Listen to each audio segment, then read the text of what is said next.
Today let's look at understanding compression and how to use it properly. This is part one of a three-part series, so let's dive right in.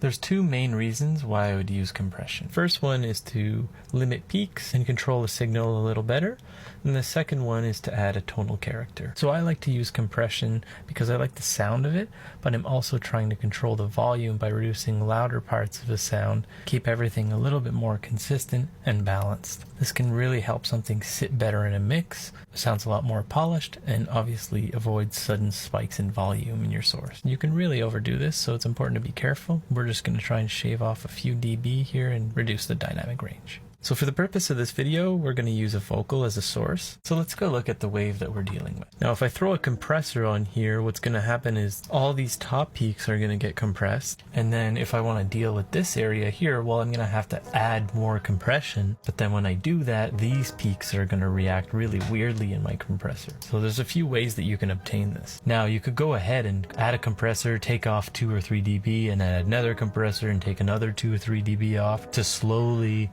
bring together this dynamic range, but then you end up having 4 compressors on your vocal chain and no more room to add a 7th EQ.